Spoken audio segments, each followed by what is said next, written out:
नमस्कार साथियों, स्वागत है आप सभी का हमारे YouTube चैनल श्री हंस वाहिनी इंस्टीट्यूट पर। आज का तारीख है 9 जुलाई 2022 और इस दिन के करंट अफेयर्स के सभी अति महत्वपूर्ण प्रश्न हम लोग इस वीडियो में डिस्कस करेंगे।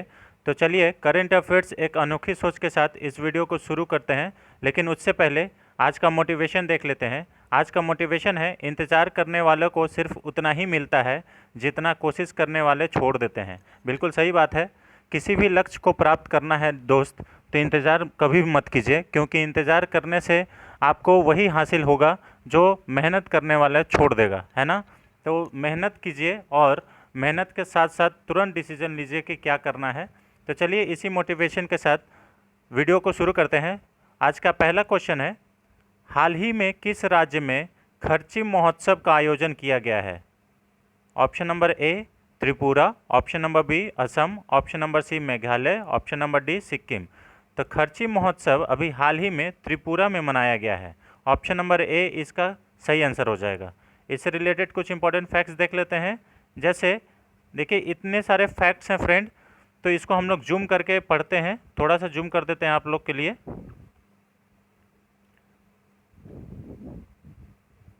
ताकि क्लियर दिखे। ठीक है, तो देखिए पहला यहाँ पे लिखा हुआ है कि खर्ची महोत्सव का, खर्ची का जो अर्थ है ये है पृथ्वी, और ये 7 दिनों के लिए मनाया जाता है। 7 दिन के लिए इसे मनाया जाता है। ठीक है, और इसमें 14 हिंदू देवी देवताओं की पूजा की जाती है। ठीक है, त्रिपुरा की बात करें तो त्रिपुरा की राजधानी क्या है? अगरतला है। त्रिपुरा के नए मुख्यमंत्री मानिक शाह बने हैं, याद रखिएगा, बहुत इंपॉर्टेंट है। पहले बिप्लब कुमार देव हुआ करते थे, लेकिन अभी मानिक शाह बने हैं। ठीक है, त्रिपुरा के गवर्नर जो हैं ये सत्यदेव नारायण आर्य हैं, इसे भी याद रखिएगा। त्रिपुरा के मूल भाषा क्या है? तो कोक बरोक जो है त्रिपुरा के मूल भाषा है। ठीक है, मेला का कुछ बात करें तो अम्बुबाची का मेला जो है ये असम के कामाख्या माता मंदिर में मनाया जाता है, इसे याद रखेगा। ठीक है, लोसांग त्यौहार जो है ये सिक्किम का त्यौहार है। त्रिशूरपुरम फेस्टिवल ये केरल का त्यौहार है, और मकर विलक्कू त्यौहार ये भी केरल का त्यौहार है, जो कि सबरीमाला मंदिर में मनाया जाता है। तो इसे याद रखिएगा, कुछ त्यौहार से भी क्वेश्चन आते ही हैं, है ना। चलिए, उससे और भी क्या बन सकता है त्रिपुरा से क्वेश्चन, जैसे कर्क रेखा त्रिपुरा से होकर गुजरती है, हाँ या ना? तो इसका सही आंसर हो जाएगा हाँ, कर्क रेखा जो है ये त्रिपुरा से होकर गुजरती है। तो उससे पहले अगर गुजरती है ये भी जान लेते हैं, और भारत में किन किन राज्यों से होकर गुजरती है ये भी जान लेते हैं। तो कर्क रेखा जो है भारत में गुजरात, राजस्थान, मध्य प्रदेश, छत्तीसगढ़, झारखंड, पश्चिम बंगाल, त्रिपुरा और उसके बाद मिजोरम से होकर गुजरती है, इसे याद रखिएगा। ठीक है, उसके बाद ये 8 राज्य से होकर गुजरती है कर्क रेखा, याद रखिएगा। कितने राज्य से? 8 राज्य से जो है भारतीय राज्य से होकर गुजरती है कर्क रेखा। अब आते हैं, कर्क रेखा को 2 बार काटने वाली नदी कौन सी है? तो माही नदी है जो कर्क रेखा को 2 बार काटती है। मकर रेखा को 2 बार काटने वाली नदी कौन सी है? लिम्पोपो नदी है। ठीक है, भूमध्य रेखा को 2 बार काटने वाली नदी कौन सी है? तो कांगो नदी है। अफ्रीका एकमात्र ऐसा महाद्वीप है जहां से तीनों रेखा गुजरती है, कर्क रेखा, मकर रेखा और भूमध्य रेखा गुजरती है, याद रखिएगा। भारत के संविधान के अनुसूची 6 में 4 राज्यों का उल्लेख किया गया है, जिसे हम लोग एटीएम के नाम से पढ़ते हैं, ATMM, है ना। उसमें कौन कौन सा राज्य आते हैं? पहला असम, त्रिपुरा, मेघालय और मिजोरम। तो ATMM इसे याद रखिएगा, है ना। लेकिन इसमें M4 मेघालय और मिजोरम है, इसमें मणिपुर नहीं आता है, याद रखिएगा, बहुत इंपॉर्टेंट क्वेश्चन है। चलिए नेक्स्ट क्वेश्चन पर चलते हैं। क्वेश्चन नंबर 2, हाल ही में भारतीय उद्योग परिसंघ CII के नए अध्यक्ष के रूप में किन्हें नियुक्त किया गया है? Option number A R Dinesh, option number B Tapan Kumar Deka, option number C Paritosh Tripathi, option number D P Uday Kumar. तभी हाल ही में भारतीय उद्योग परिसंघ के नए अध्यक्ष के रूप में आर दिनेश जी को नियुक्त किया गया है। ऑप्शन नंबर ए इसका सही आंसर हो जाएगा। इससे रिलेटेड कुछ इंपॉर्टेंट फैक्ट्स देख लेते हैं, जैसे रिसेंट नियुक्ति भी इसमें बताया जाएगा। आर दिनेश को अभी हाल ही में CII का नए अध्यक्ष के रूप में नियुक्त किया गया है। CII की बात करें तो CII का फुल फॉर्म क्या है? Confederation of Indian industries. इसका एस्टेब्लिशमेंट स्थापना कब हुआ था? 1895 में, और इसका मुख्यालय कहाँ पे है? नई दिल्ली में है। अभी हाल ही में आर दिनेश जी नए अध्यक्ष बने हैं। कुछ और रेसेंट अपॉइंटमेंट्स की बात करें तो परितोष त्रिपाठी जो है ये SBI के जनरल इंश्योरेंस के MD और CEO बने हैं, याद रखिएगा। तपन कुमार डेका इंटेलिजेंस ब्यूरो के नए प्रमुख के रूप में नियुक्त किए गए हैं। पी उदय कुमार को NSIC के नए अध्यक्ष एवं MD के रूप में नियुक्त किया गया है, बहुत इंपॉर्टेंट है। माधवीपुरी बुच जो है ये सेबी के पहले महिला अध्यक्ष बनी है, ठीक है। SEBI security board exchange of India है ना, security exchange board of India जो है उसकी अध्यक्ष, पहली महिला अध्यक्ष कौन बनी है? माधवीपुरी बुच। सेबी की स्थापना की बात करें तो ये 1952 के अधिनियम से स्थापना की गई थी। सतीश पाई अंतर्राष्ट्रीय एल्युमिनियम संस्थान के नए अध्यक्ष के रूप में नियुक्त किए गए हैं। जस्टिस अरुण कुमार मिश्रा ये राष्ट्रीय मानवाधिकार आयोग के अध्यक्ष बने हैं। राष्ट्रीय मानवाधिकार की स्थापना की बात करें तो 1993 में अधिनियम के द्वारा इसे स्थापित किया गया था, ठीक है। राष्ट्रीय मानवाधिकार एक सांविधिक या लीगल बॉडी है, इसे याद रखिएगा, बहुत इंपॉर्टेंट है। कॉन्स्टिट्यूशनल बॉडी नहीं है, लीगल बॉडी है। टी राजा कुमार जो है ये financial action task force FATF के नए अध्यक्ष के रूप में नियुक्त किए गए हैं, और इसमें अभी पाकिस्तान ग्रे लिस्ट में बरकरार है, ठीक है। फाइनेंशियल एक्शन टास्क फोर्स का गठन 1989 में की गई थी। इसका मुख्यालय कहाँ है? पेरिस, फ्रांस में है।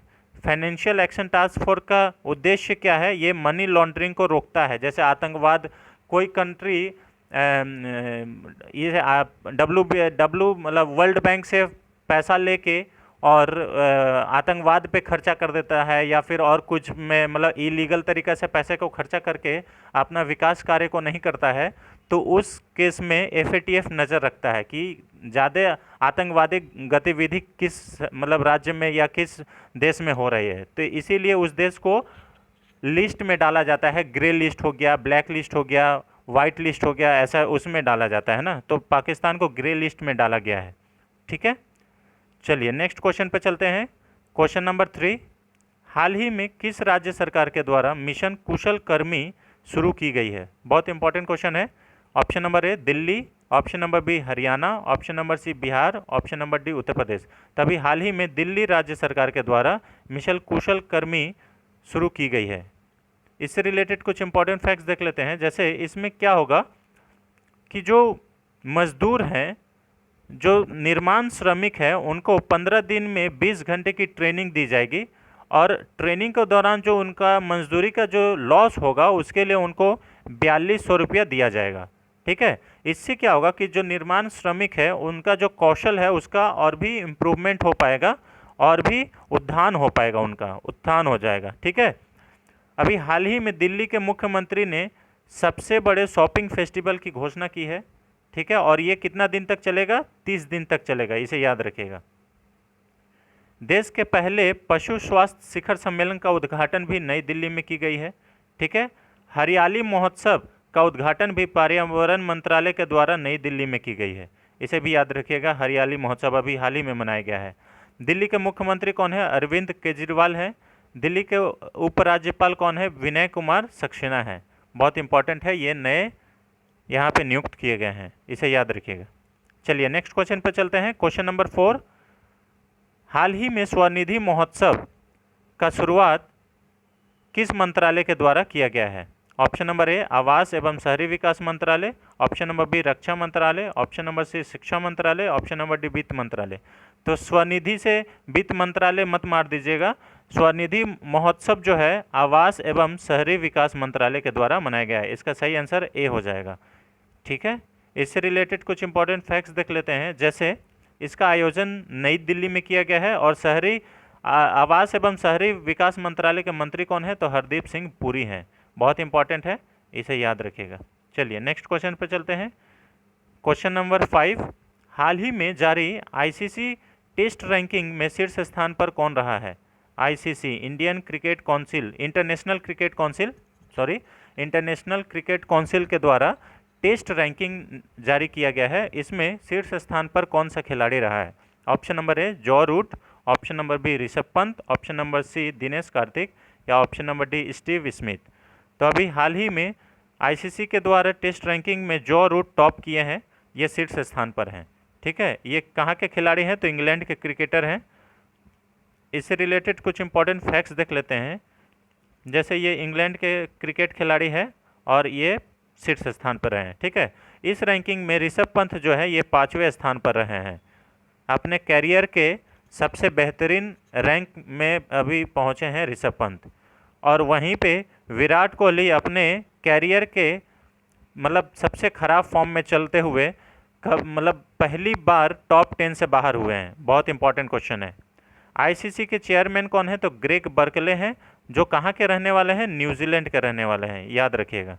ठीक है, आईसीसी की स्थापना कब हुआ था, 1919 में की गई थी। इसका मुख्यालय कहाँ पे है, दुबई में है। बहुत इंपॉर्टेंट है ना। चलिए नेक्स्ट क्वेश्चन पे चलते हैं। क्वेश्चन नंबर 6,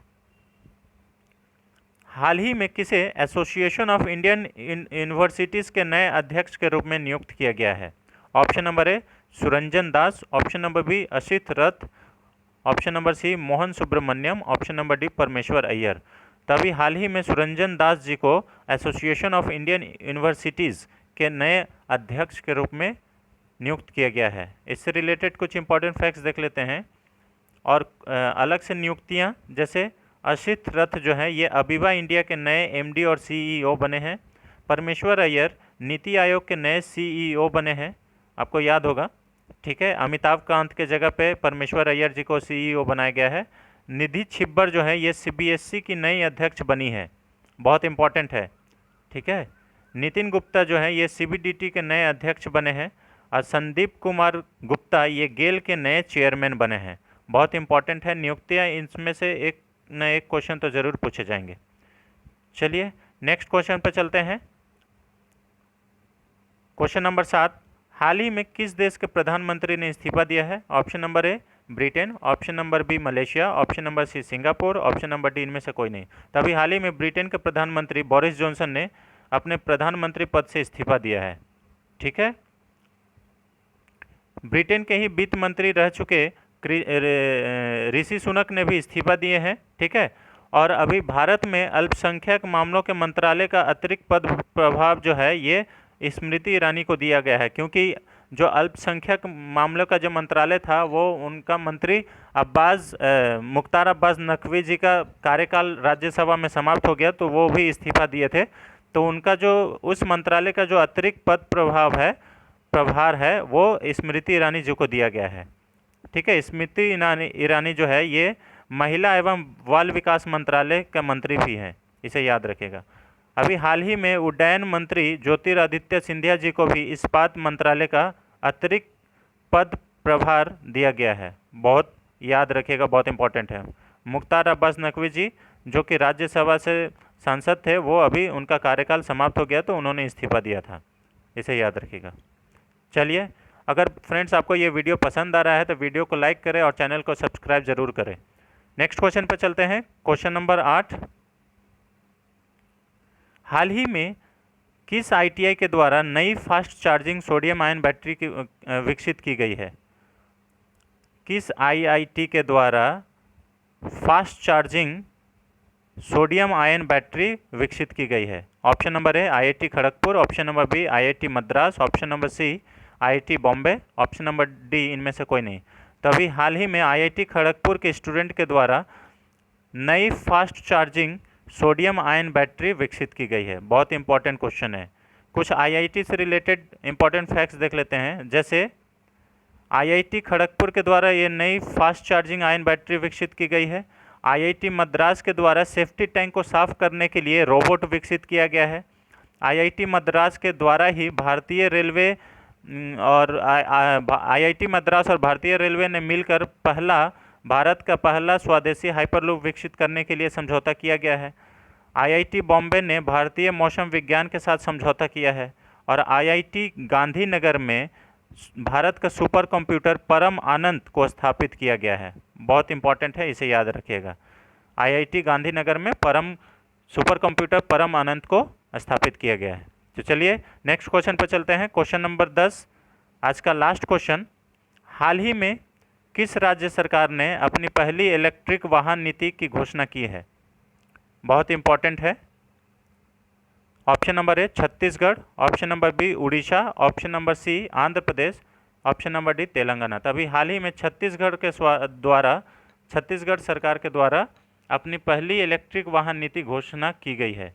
इससे रिलेटेड कुछ इंपॉर्टेंट फैक्ट्स देख लेते हैं। जैसे छत्तीसगढ़ के द्वारा ही मुख्यमंत्री मितान योजना शुरू की गई है। ठीक है, कौशल्या मातृत्व योजना ये छत्तीसगढ़ सरकार के द्वारा शुरू की गई है। दाई दीदी मोबाइल क्लिनिक जो है ये छत्तीसगढ़ के द्वारा ही शुरू की गई है।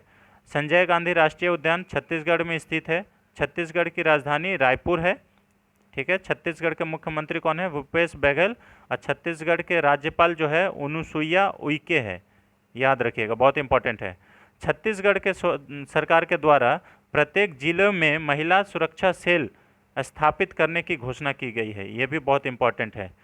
प्रत्येक जिला, जितने भी डिस्ट्रिक्ट है छत्तीसगढ़ के, वहाँ पे महिला सुरक्षा सेल स्थापित किया जाएगा ताकि इसमें महिलाओं की सुरक्षा सुनिश्चित की जा सके। ठीक है, तो ये रहे फ्रेंड्स आज के 10 अति महत्वपूर्ण प्रश्न। आई होप आपको यह पसंद आया होगा। अगर वीडियो अच्छा लगा होगा तो वीडियो को लाइक करें, चैनल पर नए हैं तो चैनल को सब्सक्राइब करें। Thanks for watching, thank you so much.